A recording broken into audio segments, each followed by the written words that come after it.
Assalamualaikum warahmatullahi wabarakatuh. Kembali lagi dengan saya Fitriati. Jadi, pembahasan kita kali ini mengenai konsep komunikasi verbal dan nonverbal dalam budaya. Nah, apa sih komunikasi verbal itu? Jadi, komunikasi verbal adalah komunikasi yang berbentuk lisan ataupun tulisan. Contohnya adalah penggunaan kata.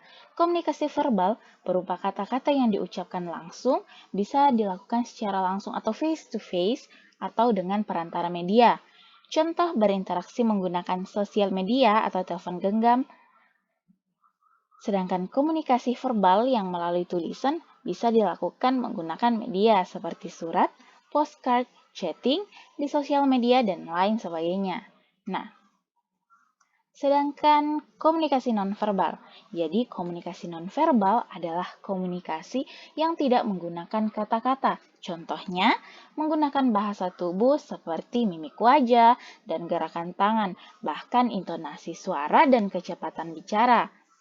Komunikasi nonverbal lebih sering terjadi dalam komunikasi secara langsung atau face-to-face. Sebabnya, dalam komunikasi menggunakan media digital, komunikasi nonverbal seringkali tidak mungkin dilakukan. Contohnya, ketika kita sedang chatting, tidak mungkin kita bisa melihat ekspresi wajah lawan kita. Nah, lawan bicara kita atau dengar intonasi suaranya, karena keterbatasan ini komunikasi nonverbal sering menimbulkan kesalahpahaman. Contohnya, terkadang ada orang yang menggunakan emoji secara tidak tepat. Misalnya seorang salah mengirim emoji. Dia mengirim emoji marah, padahal sebenarnya dia ingin mengirim emoji tersenyum yang terletak di sebelahnya. Nah, konsep komunikasi verbal dalam budaya. Jadi, yang pertama ada intonasi bicara. Nah, intonasi bicara adalah salah satu contoh yang bisa diamati dalam komunikasi lisan di dalam komunikasi lintas budaya. Kita bisa melihat bagaimana intonasi orang-orang berbeda pada saat berbicara. Katakanlah, orang dari suku Jawa biasanya cenderung bertutur dengan intonasi yang lebih halus jika dibandingkan dengan suku Batak. Nah, kemudian yang kedua adalah konten pembicaraan. Konten pembicaraan juga menjadi contoh dari komunikasi lisan ini.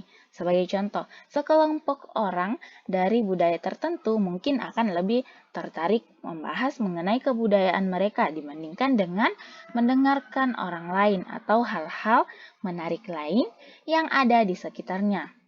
Hambatan komunikasi lintas budaya bisa saja muncul di sini. Nah, kemudian selanjutnya adalah waktu pembicaraan. Nah, waktu pembicaraan ini terkait dengan kapan pembicara akan terjadi. Sebagai contoh, ada beberapa kebudayaan tertentu yang mengharuskan mereka yang muda lebih banyak memperhatikan yang tua. Namun, demikian ada pula yang membebaskan orang kapan saja ia ingin bicara, bisa mengekspresikannya. Kemudian, selanjutnya adalah kecepatan berbicara. Nah, kecepatan dalam berbicara juga merupakan contoh komunikasi verbal dalam komunikasi lintas budaya. Kecepatan berbicara tentu saja berbeda antara orang yang satu dengan yang lain. Seperti saya, otomatis kecepatan saya dalam berbicara tentu berbeda dengan Anda. Nah, ini bisa dipahami sebagai perbedaan yang memang signifikan dan cukup berpengaruh. Oleh karenanya, kita bisa mulai memahami apa saja yang menjadi faktor dari kecepatan berbicara ini. Nah, kemudian selanjutnya adalah gaya bicara. Nah, gaya bicara ini juga merupakan hal yang bisa kita perhatikan pada saat interaksi lintas budaya ini terjadi. Nah, pembawaan seseorang akan menampilkan karakteristik budaya yang ia bawa. Ini merupakan sebuah hal yang memang wajar bisa kita perhatikan terkait mengenai pola dalam komunikasi sehari-hari. Kemudian selanjutnya adalah bahasa. Nah,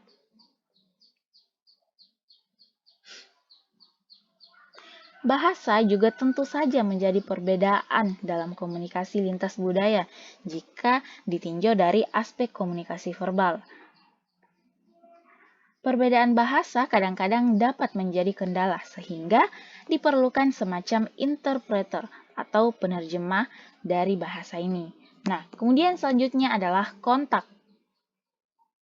Nah, kontak lebih berfokus pada hal-hal apa saja yang diperhatikan pada saat terjadi suatu interaksi. Ini bisa kita lihat terutama pada saat kita memahami seseorang. Melalui kontak ini, proses komunikasi lintas budaya akan membawa cerminan tersendiri dari karakteristik budaya yang dibawa oleh seseorang. Nah, kemudian yang terakhir adalah cara mendengar. Nah, cara mendengar sebenarnya ini juga berkaitan dengan kontak tadi. Pada dasarnya, umpan balik yang diberikan bisa menjadi tanda bahwa orang lain menyimak dengan baik isi pembicaraan melalui komunikasi lisan yang sedang dilakukan dalam konteks komunikasi tersebut. Nah, jadi itu adalah konsep komunikasi verbal dalam budaya. Nah, kemudian selanjutnya adalah konsep komunikasi non-verbal dalam budaya. Nah, menurut Tubbs and Moss, sistem komunikasi non-verbal berbeda dari satu budaya ke budaya lain, seperti juga sistem verbal. Nah, di beberapa negara, suatu anggukan kepala berarti tidak. Di sebagian negara lainnya, menganggukkan kepala hanya menunjukkan bahwa orang memahami pertanyaan yang diajukan. Nah, petunjuk-petunjuk nonverbal ini akan lebih rumit lagi bila beberapa budaya memperlakukan faktor-faktor nonverbal seperti penggunaan waktu dan ruang secara berbeda. Sebenarnya sangat banyak aktivitas yang merupakan perilaku nonverbal. Tetapi yang berhubungan dengan komunikasi antar budaya ini biasanya adalah sentuhan. Nah, sentuhan sebagai bentuk komunikasi dapat menunjukkan bagaimana komunikasi nonverbal suatu produk budaya. Di Jerman, kaum wanita seperti kaum pria biasa berjabatan tangan dalam pergaulan sosial. Di Amerika Serikat, kaum wanita jarang berjabatan tangan.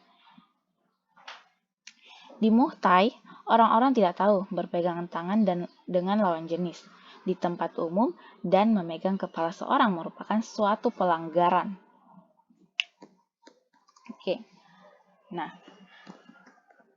jadi sekian dari saya, semoga ini bermanfaat bagi kita semua dan saya akhiri. Assalamualaikum warahmatullahi wabarakatuh.